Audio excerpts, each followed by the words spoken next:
Hey there, sleepyheads. I thought we were recording today. Come on, wake up. Get the little sand out of your eyes. Oh my God. Sorry, Angelo. I was just sleeping with my lights on and my headphones on in a chair. That happens to the best of us. But I was prepared and brought a pillow. See, that's good. I had a crazy Oh dream, fuck! man. I almost just not. Never. You were there? You were there? I was had this crafting on crazy Final dream. Fantasy 14 for like 8 hours. Dude, I had So this you guys dream must have where been we up read a comic gaming. book. We did read a comic book. That's right. But Why are you talking to me like I'm a fucking because you just woke up. Just because you woke up. You don't remember where you are. It's been Today, years. everybody. When you wake up next to your wife, is this how you're gonna talk to her? Yes. Yes. I did that this morning. I turned. I went, "Good morning, sleepyhead." No, I don't have a wife. But You have a wife? I have a girlfriend, but whatever, dude. Okay.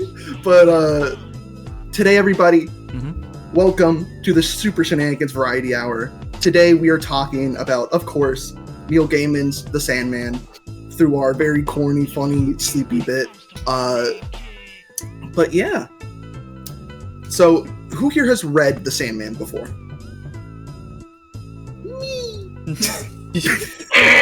Yeah, not me. Yeah, big buzzer, right? I've seen so it on shelves. Yeah, it's one that's always stocked on comic book store shelves. I've seen tons of Pinterest posts and Tumblr posts of Morpheus and Death. Yeah. Both are very iconic. I like the JSA character.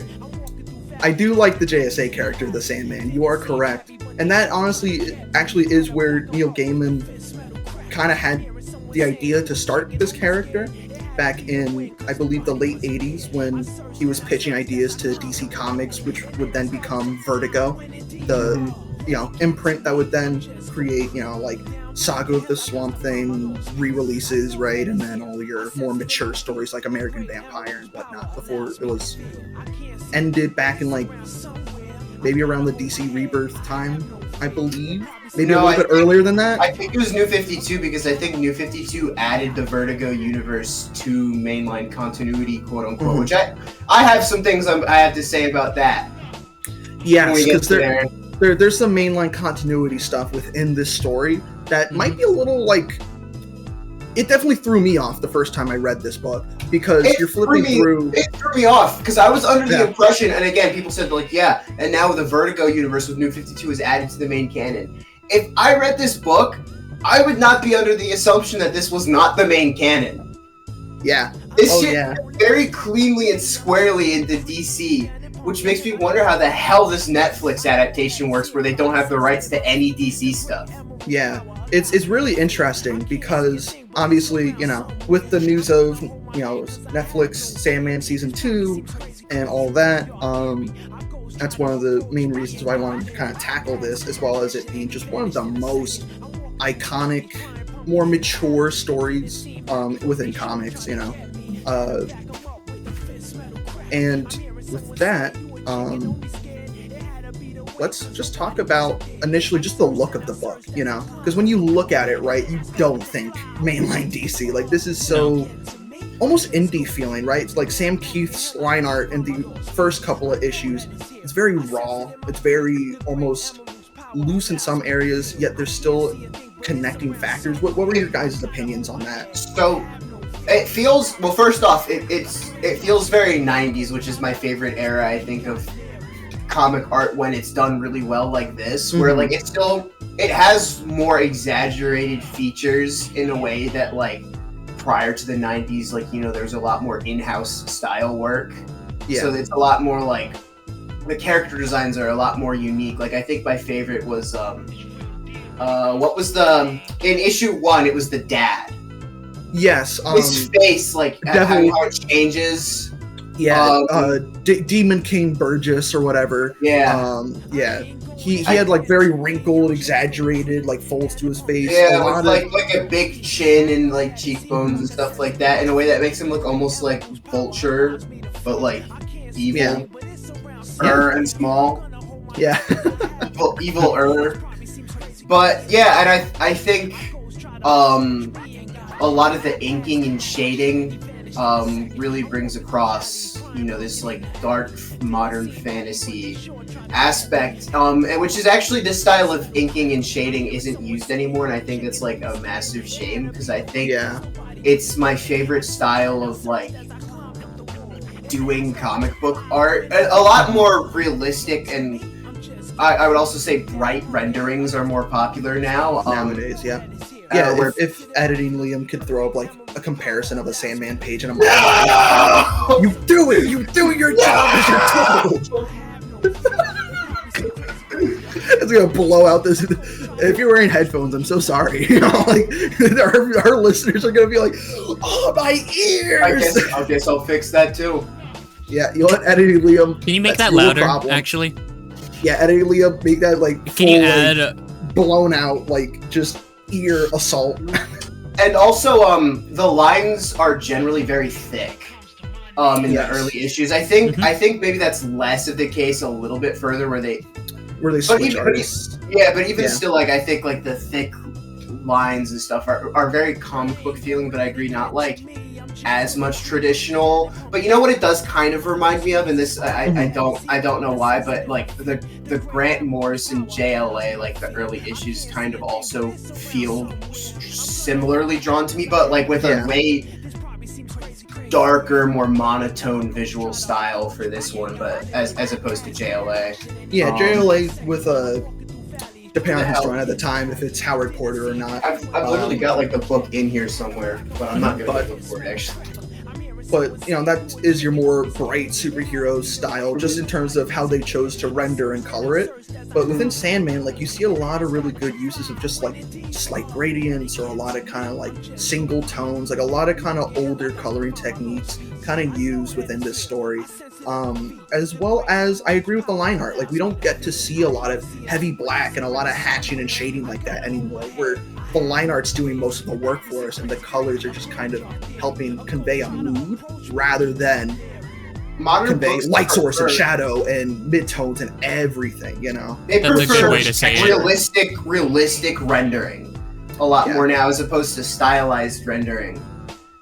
Which I think is usually a mistake, especially because there's so many artists out there whose line art is not drawn in a way that really complements a realistic rendering. Like imagine if they did like the coloring that they do on like Dan Mora in Absolute Power right now, right? Like that very kind of highly detailed, realistic, but really kind of like cinematic style of color rendering. And then imagine them throwing down like Jack Kirby or like Darwin Cook.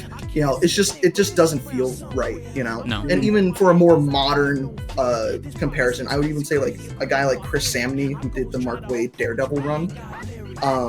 Even trying to do like realistic colors on him would just not feel right, Yeah, but they do that now sometimes. Sometimes, yeah.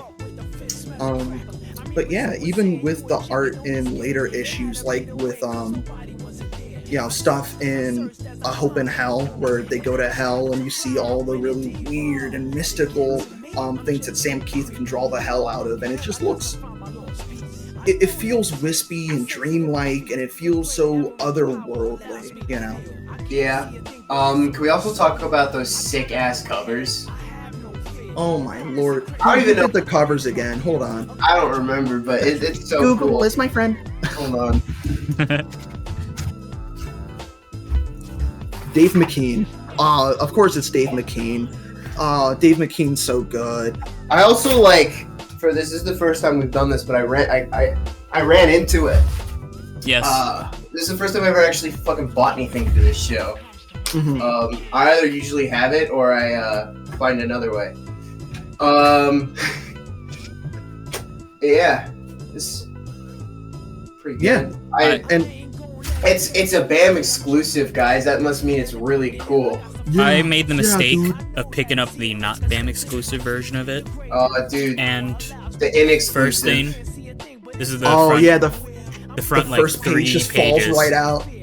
Yeah, it just fell out. Oh, would you look Instantly. at that? All my pages are still in. Which cover do you have though, Shaymin? Which Uh, front cover? I got this one. I thought it was better. Oh, nice. It- Yeah. that So was you got like nicer. the big collection. I Yeah. got that on the back. It is on the back. I got. Oh, there you go. Don't know what any Yeah. of this means yet, but it's Uh, trippy and weird. It's super trippy. It's super weird. Yeah, and it's just so fun for that. Like, I feel like now we could start rolling more into the story of it, as well as just talking about the characters and their designs. I mean, we brought up Dream and Death, Morpheus and Death, and dude, their designs are so good. They're iconic for a reason. Yeah, like even drawing the thumbnail art for this episode, like Morpheus is so fucking fun. My face Just with the his thumbnail design. comes before the video. Dude, I know. That's me. That's me. I was like,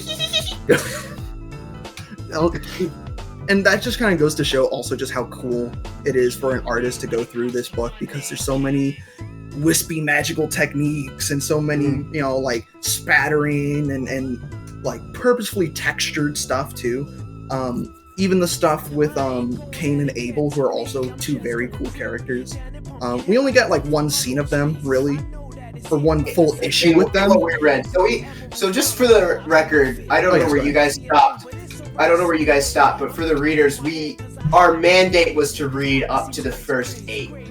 Did anyone go? I mean, Angelo went past the first 8. I've read what's considered volume 2, and that includes like the Corinthian stuff and all that. Oh, okay. So I've read ahead a little bit, but I have not read the entirety of Sandman yet, which is definitely on the bucket list, you know. Yeah, we do get a lot more Cain and Abel later on, but for this episode, we're focusing on the first story arc, which is, I think, called Dreams and Nocturnes or something like that, or Prologues and Nocturnes, something like that. I didn't see it in here. Maybe it's on the back. I think that's just like the considered collection title. The arc name. Yeah, the Right, arc name. It collects the story arcs, Preludes and Nocturnes, The Doll's House, and Dream Country. So Preludes and Nocturnes is probably the one that we actually read. Yep. Yeah, so we all read Preludes and Nocturnes. I read a little bit into A Doll's House, which is the next story arc, of course. God, we need to do an episode too, because if you guys liked this book, If you smash like on this video right now, we're And gonna subscribe. make a second episode of this Sandman thing. Expedite. And also, you have to subscribe and like, and go to one of our houses and kiss us. yeah, What? Probably Shaymin. Oh my god. No, Go go to to Liam's house. Shannon's Go to house. Liam's house. go to Liam's house. Go to Liam's house. He's the one who fucking suggested Go to it. Liam's house. I don't even know what your address is, so I couldn't even tell people how to get there. You're just about to say it and then not edit it. And then censor it. Yeah, and not edit it. Hey, you could still censor it in the edit. Oh yeah, I'm just gonna pretend. Shaymin lives at So Sandman, just a quick overview of the story, right? Yeah. Real. Issue 1 starts with Dream being sucked out of his dimension. Basically, we're following these occult. We're following this occult group of a bunch of different upper echelon, like kind of British, kind of well-to-do types. You know, Demon King Burgess, as we mentioned before, with the character designs a little bit, and yeah, they're trying to capture Death. He wants to live forever, and this kind of starts giving us ideas of what the Endless are, which are what Dream and Death are part of, the Endless. And they accidentally capture Dream instead of Death.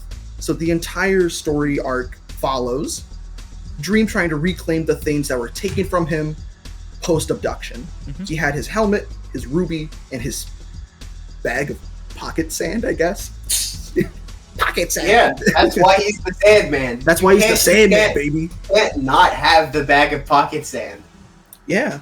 And this just helps set up such a innately mystical and otherworldly side of the DC universe as we are revealed to be within pretty quickly into this issue. With the almost instantly, because once Dream's taken, everyone's starting to have nightmares, dreams are starting to get warped and confused, which leads to potentially, it's insinuated at times, which leads to conflict and war and whatnot. But it also brings up more hope and stuff within people, like the Sandman of the JSA, where he can't get a good night's sleep, so he goes out and wallops criminals, I guess, you know? And yeah, there's so much great horror. And I also, I just want to say, the design for this, for Dream and his stupid mask is supposed to like kind of almost give like a weird explanation on why the original Sandman's looks that way, but I didn't think we really needed that. The original Sandman's design isn't really that crazy. It's like a gas mask. Yeah, it's only supposed to be a gas mask originally, and for those of you that don't know, you know, JSA, Justice Society of America, that team's version of the Sandman's just a guy, Wesley Dodds, with a like sleep to knock gun. people out with gas. Yeah, he has a sleep gun. He has a gas gun, basically, and he knocks people out with sleeping gas. Probably the only vigilante in DC Comics that I could 100% see functioning in the real world, and probably the same efficiency. Yeah, he just goes, go to sleep, and just... Yeah, and he has a big gas mask. But he has to be right next to the person. The guy has to inhale really hard. Face. Yeah, he has to like put it in the guy's mouth, be like, sleep. They're like, ah! Like that would work. That would work. But I kind of like it in the realm of he sees this kind of hazy dream of what Morpheus's mask is like, so he kind of fashions the gas mask, even if it's supposed to be like subconsciously like it, which is weird, but it does give credence to the fact that Dream is just so like Lovecraftian in nature, like his weird helmet's like big and long, almost xenomorph head, like with like big fucking peepers to look through, and all these weird so that Neil tubes Gaiman and hoses. You know the vacuum from Teletubbies? Yeah, that's what Dream wears on his head. And they do this all just so that Neil Gaiman can acknowledge that there was a different Sandman and that he's never coming up again, and this is not his book. Yeah, exactly. No, it really is. I'm just gonna get this out of the way. Yes, I know he exists. No, he's not in this book. Go away. And, man, yeah. And as Dream is more trapped, you know, the original Demon King Burgess dies of old age. His son takes over, tries to learn, basically tries to torture Dream. And Morpheus is a crafty individual, manages to get out of his imprisonment. Once one of the guards starts to, you know, doze off Dream a little bit, he influences him and escapes. Did he have a wet dream? I think that's what happens. Like he was literally fantasizing about like a hot woman, and then Morpheus was just like, "Yeah, that'll do." Which makes me wonder, like, has no one ever had a fantasy ever in this room in 70 years? Dude, right? Dude, it's like as Burgess's son is like trying to get him to talk and stuff, he doesn't have any ambitions or future thoughts or like daydreams or anything like that. But whatever, it doesn't matter. It's not about logistics. Yeah, it's all weird, mystical. It's very much leaning into the basics of occult ideas, you know, leaning into a lot of the greater mysticism and collective unconsciousness that permeates through dreams. And once Dream escapes, we get such a cool like run through of him like grabbing food from one person's dream and, you know, going by a bunch of like pop art like faces of celebrities with like bodies drawn by Sam Keith, you know, a lot of collage work, which just seems kind of cool, right? And he finally inflicts Burgess's son with a dream that captures him and keeps him locked in sleep forever. You know, that's his punishment. You kept me and tortured me. Now you are kept within a nightmare, tortured forever until you die. Which is probably like 6 months. Yeah, he was old as shit. He looked like how his dad looked by the end of the story. Vulture, bald, big nose. Just evil. Yeah, stereotypically evil looking. It is fun that again several issues feel like this, but even like in the beginning, it does kind of feel like a Lovecraftian horror story of just like, yes, and then he just sits there and waits, and we don't know how powerful he is, and we can't do anything to get rid of him, because if once we let him out, he's just gonna get us. So we just have to stay there and watch him until someone thinks about a really hot woman and he gets out. Yeah, because once again, it's those horror elements that really permeate through the entirety of the book. Especially the deeper you get into the book, because the beginning, it's still very kind of like mystical, dark, still very fantastical in a way. Definitely dark fantasy, but still fantastical. Issue 2 is just kind of setting up Cain and Abel, Dream's kingdom, which has been left vacant for the past 70 years since he was captured in the early 1900s. So all of the dreams have run away, and now he has to rebuild his kingdom by going on a fetch quest for his 3 items. Yeah, and it feels very storybook in that way too. Like Neil Gaiman is really a master of combining a lot of mythological and fantastical ideas and making them feel almost cohesive, if not fully cohesive. And the Fates or whatever, the Hecate, the trio. That was. How did you guys like those 3? Because they have a very cool kind of like sequential storytelling order. They had just a cool vibe to them. What did you guys think of like the Dream Realm? Well, as far as the Dream Realm as a whole, I think it's a very fun setting, especially. Well, first off, the idea that it's just like a dilapidated, neglected, just like surreal realm, like where nothing actually has to quote unquote make sense. Distance isn't really one of my favorite things. Is that distance isn't really much of a thing. At the very beginning, he mentions like, since I've been trapped for 70 years, I have to hoof it, because if I don't have the power to just like be like, oh, and now I'm somewhere else. But after that, like, like distance and space doesn't really matter, and setting changes at the regular. Later on, like near the end of this story arc too, like it also like completely just ceases to exist for the most part, just becomes a blank void.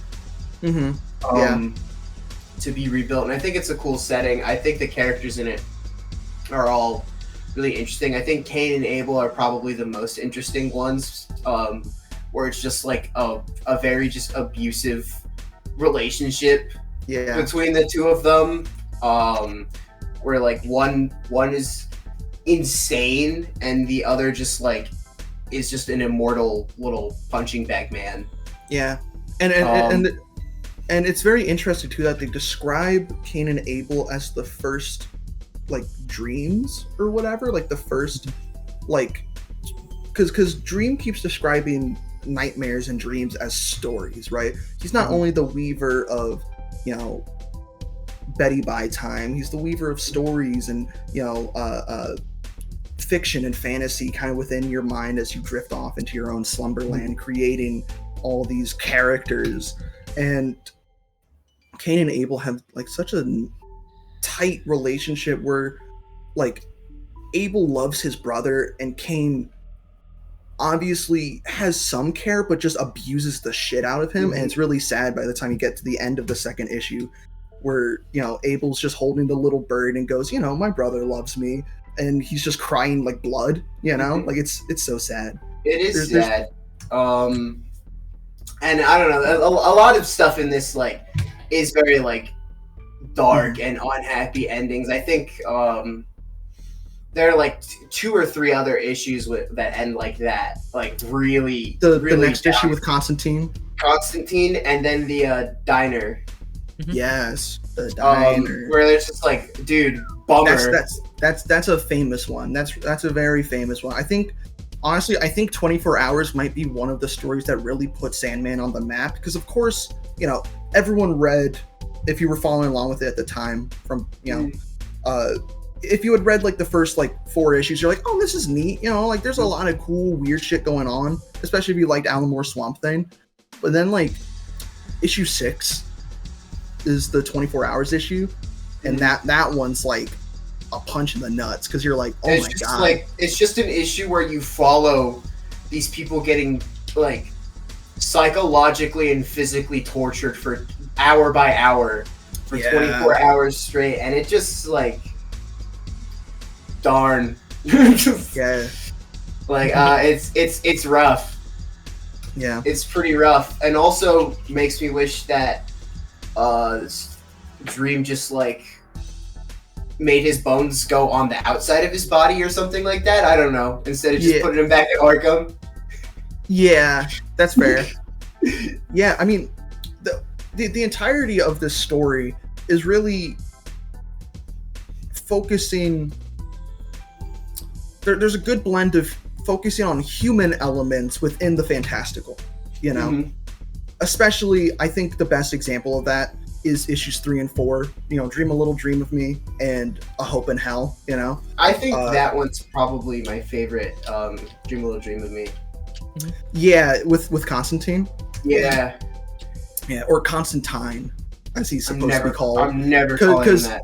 Even within the book, Neil Gaiman makes a distinction that when the old lady that's like 200 something years old, just random ass old lady's like, I'm 300 years old. And you're like, yeah, she is. I'm not really gonna listen to her too much about what she said, but yeah, so wild. And but then like, you know, she says Constantine and he like spells out teen, but then when every other character talks to him, it's the Tine, the time. So it's supposed to be Constantine, whatever. Fuck you, listener. If you're yelling at me for saying Constantine, I'm American. I'm sorry. Yeah, and I don't care. I just don't care. Shaymin, do you say Constantine? What? Now I do. Oh, no. Well, shit. This is like, yeah, I've been saying it wrong this whole time. Wow. All right. Wow, dude. Wow. That's fire. I can say this and piss off Angelo. And yet you still can't say any of the Final Fantasy 14 names right. Damn, Shaymin. Getting called out. But, you can let's hear it. Well, so, I mean, I'll let one of you take the description or just talking about issue 3 and 4. I think, well, really just to go through it, again, thematically, we're going through like a fetch quest, and each bit is sort of like a different thing. So we go through like, you know, human dreams and stuff like that, and escapism in issue 3. Yeah. Where this, you know, like drug-addicted, bedridden woman who used to date John Constantine, not Tyne, I don't care. Has his little sandbag where she just keeps giving herself dreams to escape from, like, you know, the horrible reality that she is in. And it's also, I think it's less important to the discussion as far as like where Dream is concerned and the themes of dreams and escapism like that. But John Constantine is also just a really fun character to follow in this. Yeah. And he does, I wouldn't even say like have like an arc or anything like that, but like really solid characterization where, like, you know, he's got this shitty, rough life where he's dealing with supernatural shit, but he's still, and this is the thing that I think people kind of miss sometimes when they discuss the character, where they flanderize him, but still definitely very much cares about people around him and isn't like not a bad guy. He's just not like a stereotypical hero, but he doesn't like seeing people suffer. Yeah, he's a guy down on his luck, you know? And that's... His life just sucks is all. Yeah, his life just sucks, but he still cares about people, and you see it really well within the issue where he's like, oh, I still, like, love this girl, whatever her name was, like Rachel or some shit, I don't know. Yeah, and she's gonna die when Dream takes the sand away, and he's just so viscerally upset with Dream sort of like inhumanly reacting and like not really giving a fuck. It's like you can't just leave her suffering like this if you can do something, and so he does do something. Yeah, and it helps add more human elements to Dream as well, especially lead into the next issue. Which I think that's another thing I'll discuss later as we go further is Dream and his like sort of disconnect with sort of like, I guess, the mortal element of the world on some level, where he is a little disconnected, but kind of like no shit he is. Yeah. But the next issue, someone took his helmet, his helmet, his Sandman Golden Age cosplay piece is in hell somewhere. Yeah. And so he goes down to hell. And goes and to we get my Lucifer. boy Etrigan. Yeah, and he shows up and starts rhyming. Dude, he daps up Etrigan and is like, "Yo, what's good? You're rhyming now?" And then Etrigan's like, "Yep." And then got a promotion. Why he didn't used to rhyme? Yeah. Rhymers are a certain level of hell, you know. Like I was Shaymin knows. I was under the impression he just did that. If you want to rank up your hell game, start rhyming. Yeah, get those limericks in. You gotta study up on your dictionary, get a lot of words in there. Yeah, so exactly. You can rhyme it any time. But he goes to hell. He goes to talk to Lucifer. He finds out that now it's a state run by. Yeah, I forget the word they use. A triglomerate or some shit. I don't know. It's a triumvirate or something like that. Yeah, it actually is something like that. Yeah, you're right. But I don't know how to say that because I've never heard it outside of this It's split book. 3 ways, though, basically. Yeah, it's split 3 ways between him, Beelzebub, and Azazel. Which is just funny world building that he's just like, and Dream's going like, "Oh man, I've been gone for a while. Things really have changed." He's like, "Dude, hell is not a full dictatorship at this point." Okay. Yeah. He looks at his watch. He's like, "It's been 70 years and hell's had a change of management. What? there's been a change in leadership. I've been gone 70 years out of the however many thousands, millions of years hell's been around. 70 years is all it takes." And I missed it. And I missed it. Yeah. I mean, technically, it's been like. Maybe it's because it's his fault. You know, maybe because of the dreams. You know, because the dreams somehow. And then some random asshole demon has it. They do like a slam poetry battle or something. Yeah, they challenge each other to an imagination off. They just start saying such a dumbass idea to do that against the god of dreams and imagination. So we're gonna have an imagination off. Whoever imagines the thing that beats the other person wins. You know? And you know, it builds up, and then the thematic end point is that the demon says like, "Yeah, I'm the destruction of literally everything." And then Dream goes, "I'm hope," and everyone goes, "Damn, that was bars. Here's your helmet back."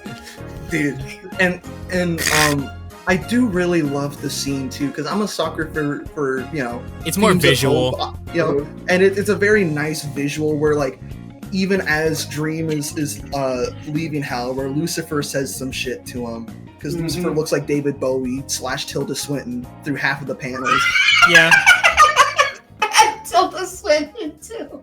Dude, I swear to God. but like Lucifer's like, "Oh, you know, like what's to say that you know, my hordes of demons won't stop you from escaping or whatever. You know, like, and then Dream drops a fucking hella hard line about like another bar about hope where it's like, you think, you know, it's like one of those things where it's like, you think you have power over me. Like, no, well, what he directly says is, what is the point of hell if a person can't dream of heaven? Yeah, so the demons aren't going to stop him because if they kill him, you can't stop me because of without the hope I bring, what you do is meaningless. Yeah, I need to exist for you to have any power. Yeah. And so they're just like, "Dang, that was bars. I guess we have to let him go too." Well, I thought it was more like they couldn't they didn't want to touch him. They didn't want to, you know? Yeah. It was because they can't. Yeah, and it really was one of those things where Lucifer was playing kind of with Dream, you know, kind of playing with the temptation of like, oh, like what you know, what if I like give you this empty ass threat, and then Dream's like, "I see through your empty ass threat. Shut up, let me go." Like they're not gonna do anything. Exactly. Like because then, bitch, you without try. Dreams, he's right. Like without Dreams, like nothing they do will matter. Yeah, and you know, it's like one of those things too where it's like, oh, like those who are trapped in hell, you know, dream of heaven, you know, and it's just another like multi-layered, just speaking on hope itself as well. This one is the most, I'd say.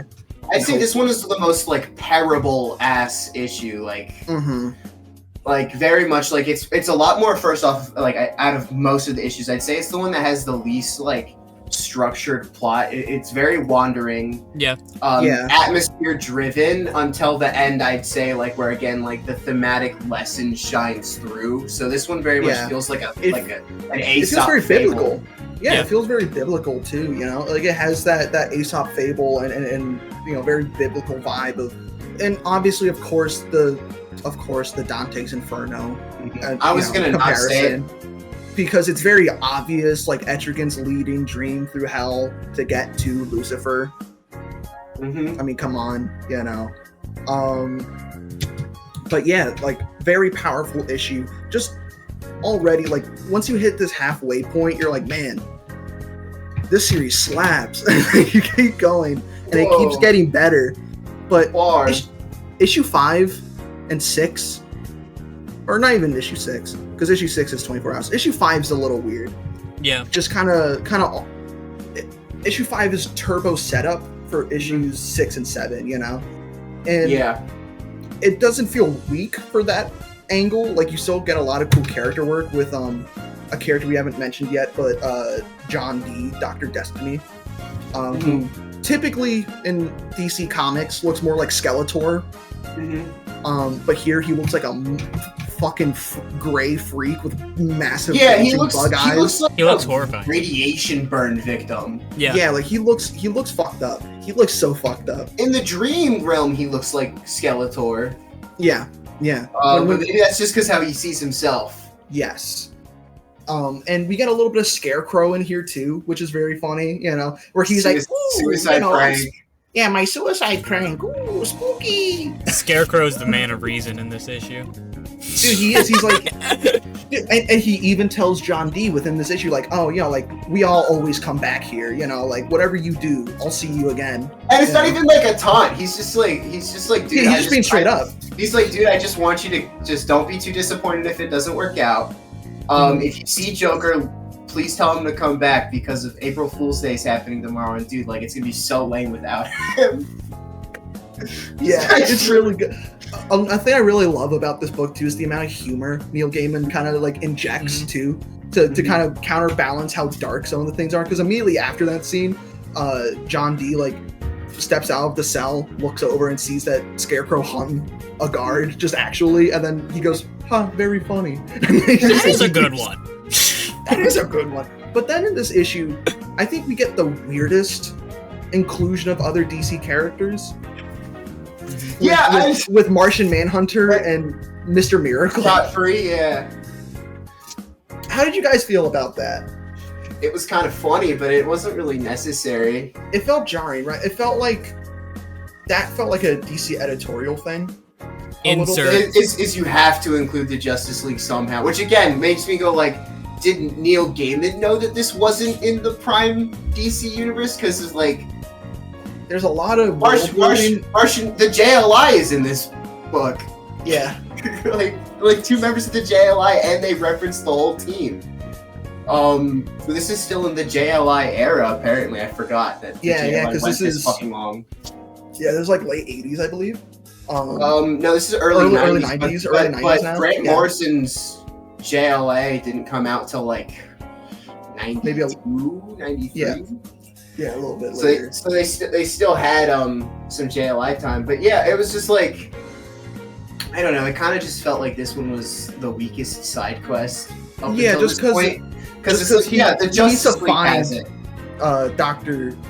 Destiny, because the Justice League has it. Has his movie that he needs. He goes to them and they're like, "Yeah, no, we don't." It's in a warehouse, dude. It's in a warehouse, and then he's like, "All right, I'm gonna go to that warehouse." And then Martian Manhunter's just like, "Let's go eat Oreos." Yeah, I don't understand that scene is like so why did he see him that way? I guess it's to kind of push the Lovecraftian nature of Dream. It's kind of like Galactus in Marvel, where like each species sees him as a different thing. The power of perception, I guess. So for him, he saw Morpheus as like his Martian god of dreams or whatever, and he's like this big flaming kind of like, you know, like creature thing, and Martian Manhunter's like, oh my lord, let me help you, and then Scott Free's like, dude, what the fuck? This is just some goth guy who doesn't brush his hair. Dude, this goth guy just has poor Bro, this guy so just I just want to say, while we're on this brief topic, I'm just going to say this one sentence. The actor for the Netflix version was not fucked up looking enough. Sorry. He was too good looking. Also, I forgot, but I wanted to mention it. Every time they do a full body of Dream, there's a 50-50 chance that the artist remembers he has flames at the bottom of his coat. Mm-hmm. Because in the first issue, he's like, I gotta drip up. And he has like fucking like hot rod flames on his leather jacket. And you know what? I kind of prefer when it doesn't have them. I think me too. Shit. Dude, I think it's obnoxious. And they don't fit the color of his, like they stand out so much. Yeah, it's kind of fucked up. It doesn't match. But bro just turns it on and off. I think so. Yeah, flame on. My hot rod flames pop up. Also in this issue, Dr. Destiny kidnaps a woman and she's nice to him. And he's nice to her, but then at the end he goes, psych, I'm actually evil. Yeah, I felt like... Which the audience knew already. Yeah, and the audience already knew that. And it's just kind of one of those things where it built some dramatic tension, but I felt like I wasn't really invested enough in that. I've seen that exact setup for a scene, like... probably like 10 times already. It's the content inside the scene. I already knew exactly how it was going to go. Yeah, exactly, Shaymin. That's really good to point out. It's the content inside the scene, and I think a lot of the dialogue is very interesting. Neil Gaiman knows how to make characters feel believable in terms of the way they speak and how they interact with each other. But even then, by the end of that scene, when he shoots her and then goes into Dream, who's knocked down on the floor of the warehouse, and he just picks up the ruby, you know, it's kind of like, all right, that issue was cool, but you know, we just kind of needed the setup for him to walk into the diner, and then that's it. But even then, you could just have him find the ruby and then cut to the diner scene of the next issue, where you know it's the waitress who's secretly writing a book, and she loves writing, but her husband left her, and her son doesn't speak to her, and we get a lot of these really cool character setups. Some of the earliest like representations of like a lesbian character, I guess, in like some DC stuff. Not even particularly a positive one, but not even particularly a positive one, because it's revealed that like this character, you know, like user, yeah, just abused whatchamacallit, abused her like partner or whatever, and it's just super scuffed. Like it's just a bunch of bad people in a diner together. And then being, but also not bad enough. But also not bad enough to deserve intense. There's very like that's the type of psychological torment you release on actual Adolf Hitler, on like war criminals. Yeah. And this type of psychological torture that John Dee puts them through is so fucked, man. Like throughout the 24 hours, each hour is just a different level of torture or psychological like pressure he puts on them. Like you first see the signs of it with the guy who keeps missing his job interview because Dr. Destiny keeps him just locked into the same cycle of coffee. Not like me this morning, Liam. Yeah. I'm like, my coffee. Yeah, the words that he used, or I don't know if he used, but that word used was, not even a fly will leave the restaurant. Yeah, like Dr. Destiny's just he was torturing the fly this whole time too, and we just didn't notice. Oh yeah, just full group torture of all these different the fly was going through. Yeah, all these different creatures and people within the diner. Yeah, absolutely. I'm gonna give this rat so many nightmares. nightmare. Rat's like.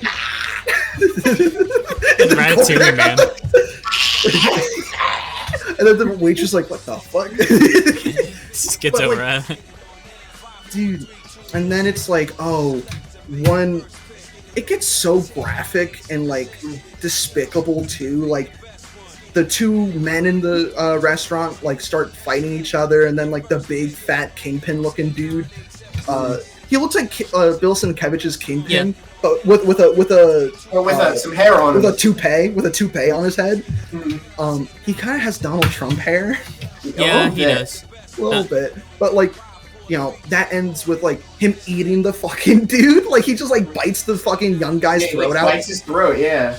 And then, like... Well, he also has them, like, fighting like animals. Like, they're like, postured like they're, like, little beasts. Like, they claw at each other.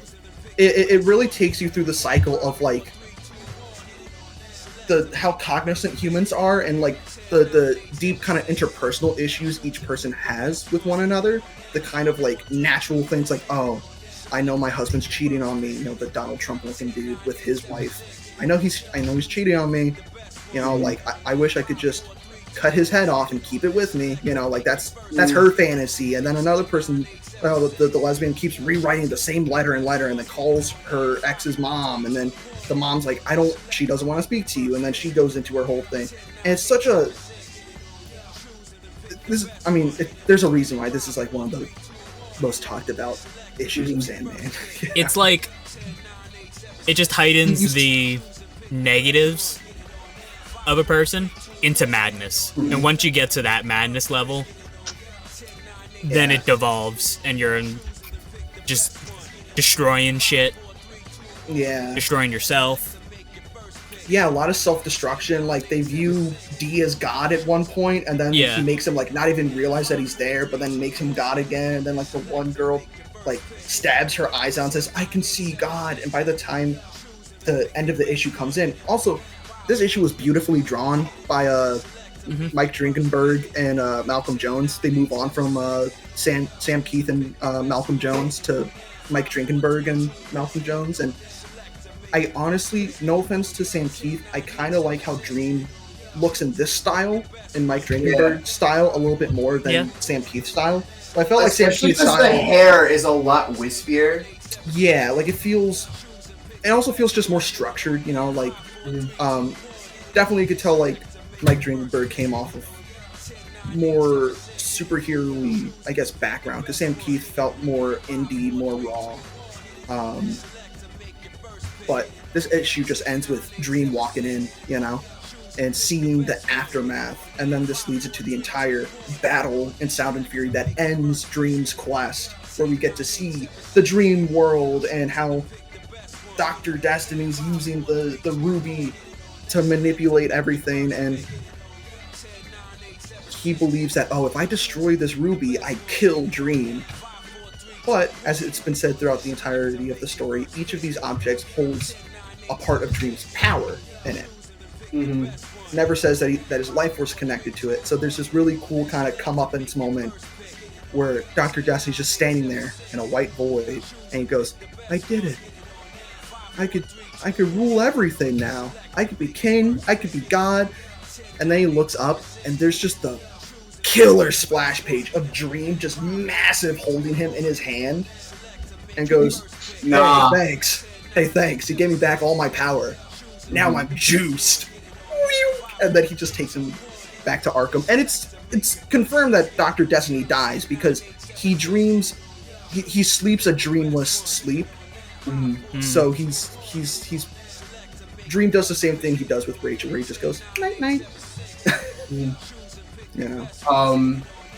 Yeah, and I understand also, like, I think the funniest thing for me of it is the sort of inhuman reaction Dream has to Dr. D of, like, not understanding the concept of evil. Really, he's like, dude, why are you doing this? And he's like, yeah, it makes Dream feel almost naive in that way too, you know? Like, he's like, why are you just killing these? Like, why did you do this to all these people? Like, this is fucked up. And he's like, I just felt like it, dude. Like, he's like, dude, you're destroying the world. Like, you gotta listen to me. You gotta stop doing it. He's like, yeah, I know. I'm aware. Yeah. He doubles down. I find that so interesting too for Dream as a character. Like, so it's like, wait, no, you can't destroy the. Why? You can't do that. Yeah, and the entire time too, within their fight/conversation, Dream's always trying to, like, outsmart Dr. Destiny. Like, he's always trying to be like, okay, like, how can I how do I talk this guy into giving me back my ruby and or not killing me and or and then he kind of has like the eureka moment of like, no, don't destroy my ruby, don't do it. I do love his initial response of realizing how much of a threat he is. He's like, wow, with his power, he could probably kill me. Yeah, anyway. Yeah. No, he does a full evaluation too. I'm gonna try a cease and desist. I'm gonna try to de-escalate the situation. Diplomacy first. Yeah. Stop using my gem now. Stop it now. Now. Smacks him a little bit. Now. But yeah, he takes him back to Arkham. Scarecrow's like, bro, told you so. And Dr. D is like, yeah, man, you're right. Also, I love Arkham. And he does kind of end up, in a weird way, convincing Dr. D that it was a bad idea to do what he was doing after wielding the full power and stuff. He's like, yeah. It not even like in a way like it could also be like he's sorry because he's been caught, but also like going back to Arkham, he's actually pretty happy with it. He's like, you know what, you're right. I do like living in Arkham Asylum. This place is home sweet home. There's Scarecrow. There's like the 8 or 9 guys by this point. He's probably like hung from the ceiling. That's just what they do to guards in Arkham. Honestly, Arkham, they got issues there. Arkham's fucked. Dude, Arkham better pay like $1,000 a week. Dude, you know it's like fucking min wage. Yeah, dude, it's minimal. Yeah, you know they're making like 16 or something an hour. Yeah, dude, that's fucked. That's so fucked up. 16 in Gotham, yeah. Yeah, no, without a doubt. Gotham's supposed to be in New Jersey as well. Yeah, yeah, fucked up. The only way you get paid in Gotham is if you work for like Penguin, maybe. Yeah, you have to literally work for criminals in Gotham to actually make a mint. No, you don't want to work for the Joker. Yeah. And Two-Face will shoot you sometimes. Two-Face will flip a coin at least. Joker will just randomly do it to like your buddy Bill next to you. You know, like he'll be like, "Bill, put her there." This guy. All right. Yeah. And then the last issue is The Sound of Her Wings, where we're finally introduced to Death. And man, Dream's just like, dude, I'm so sad. Dream's like, what the fuck was the point of all that? That's literally his conversation. That all sucked. Dude, yeah. He's like, that all really fucking ripped. That was just what the hell, man? Yeah, it was just really hard to do. And Death kind of takes him on like he like shadows her while she's doing her job, you know, like going around with different people. And at first she like, you know, screams at him, basically going like, dude, you're fucking dumb as shit. Come on, you know. And of course, you know. I also think it's funny. She's like, dude, if you like fucking, if you asked, I could have just broken you out. Dude, literally. It wasn't that serious.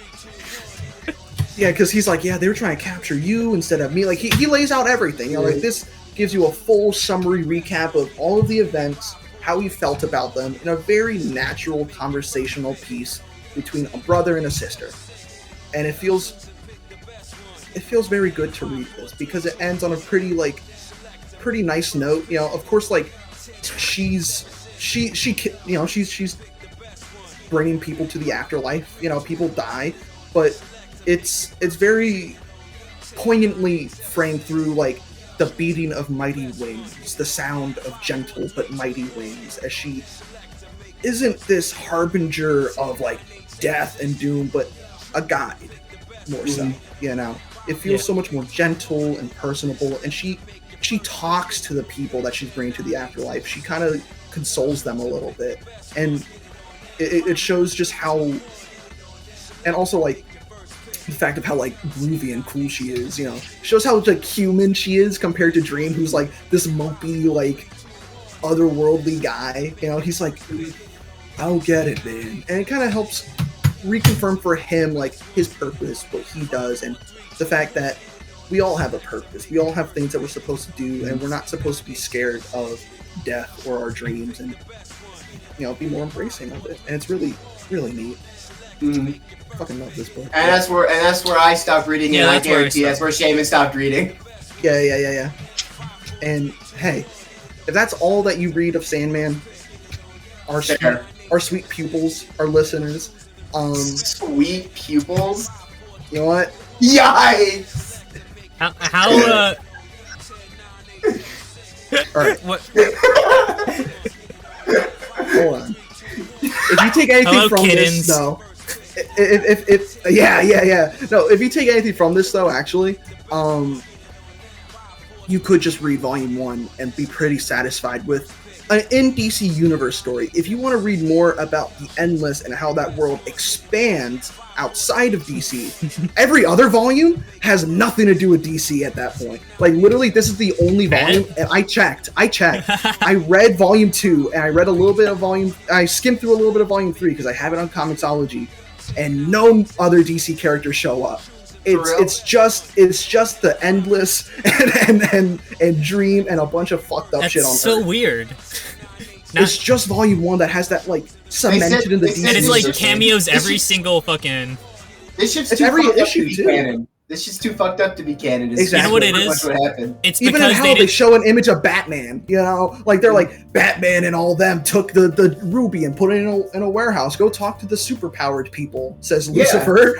And yeah, it was Batman and Green Lantern. It's It wasn't even like JLI Batman Green Lantern. It was like Hal Jordan and Batman for like 70s Bronze Age JLA. You know what? That's what I was saying. I'm like, yeah, people were like, in 2011, we've merged the Vertigo universe with main continuity. And after reading that, I was like, what? Since when did it split? But I guess almost it does. after what I read. Yeah, it really does. It's so weird to me how like well. And for the like, record, Dr. John D is a DC Constantine- villain. Oh, go ahead, Jimmy. Dr. D also fits well too, honestly. In Yeah, this the story. way It's the just way they frame Constantine and D. He's a Silver Age villain. it's just a handful of little things that definitely were DC higher ups that are like, hey, you want the money? You gotta fucking put in these people. Yeah, it's like, hey, you want this book to be printed? You gotta throw in these fucking characters. And then once it started popping off, then they Then were you like, could do what you want. just do whatever the fuck you want, Neil. Neil, I'm sorry. You could just do whatever the hell you want. It sold well. And You've got your own and- corner of the universe. No one's gonna touch you as long as you don't touch theirs. And you know what? Maybe the wording of that is a little ill-timed, but, you know, considering Neil Gaiman's controversy, but, you know, hey, we're just appreciating the story. We had to bring it up. Neil Gaiman. Neil Gaiman is a bit of a notorious kind of d-bag. Nice in some interviews. Apparently, you know, with his controversy. So, appreciating the work for itself, though. Like, no wonder this is considered one of like the best comics. You know, best comic runs in general. And this really spawns from an era where people were getting more into the spooky and the occult and really leaning more into the darker second flavor episode stuff. where we've done a 90s occult comic book. Yeah, because I was just about to bring up Hellboy. Yeah. Mm-hmm. Yeah, because Hellboy and this kind of came out around the same time, you know. So, yeah. I guess that speaks a lot on me for doing two 90s occult-based comics. Listen, but I got you know no what? complaints. It's good shit. It's Yeah. good shit, right? It's good. I didn't So- say it wasn't good. I'm just saying there's a pattern forming. Hey, next episode. We're just a dark not gonna fantasy be comic channel. related. You know. Hey, you know what? Dark fantasy is cool. It is cool Yeah. as fuck. Yeah. But yeah. Any closing thoughts? It was good. I guess also some thematic elements too. The power of dreams is very prevalent in this, from both human sense and just from a metaphysical sense. Yeah. Where dreams can give you comfort, dreams can drive you, dreams can drive you absolutely insane. Yeah. Identity, especially with the last issue, but even Yeah. still, like in the beginning, after Dream was like trapped for 70 years, he comes out and he's like, dude, I don't even like, am I really the Lord of Dreams at this point? Like, he comes out and he's like, yeah, I can't do shit. Am I really? And it's the course of him picking up these items, these fetch quests, are kind of him trying to like reinstate his old identity. That is capped off with him finally going back to, I guess, what you would say, his normal self. Like, he finally has all his power back. He And then in issue 8, he gets his like actual like drive and purpose back, bringing himself back up to, you know, the level of Dream Lord that he was before. Yeah. Yeah, go ahead. I think what will be the most fun continuing reading is the what you said. What is it? The Eternals. The Endless. The Endless. Yes. The Endless. Not the Eternals. No. Not the Eternals. That's different. Jack Kirby. I'm sorry. Marvel fucked up your shit. I'm sorry, Marvel fucked up your shit like 3 times in your life and afterlife. I'm sorry. I like seeing these not human godlike beings, you know, have their personalities are distinctly different than people, but you know, we can relate to them a little. And you like to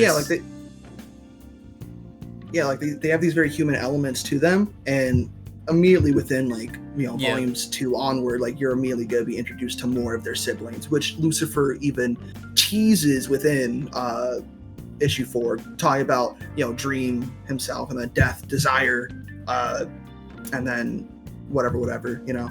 I think all of them have whatever names, you know, like Death, Desire, just all metaphysical concepts. Dream. Yeah, exactly. So that Jengas, actually. My fault. No. Yeah. Come on. Know your history, bro. No, but final rating. I mean, I love Sandman. Probably like a 2 out of 10. Probably like 3. You know, 3 out of 10. Terrible book. Maybe see it. Maybe you know. No, but honestly, like, I give it it's like a 10 out of 10 story for me. Like, I love Sandman.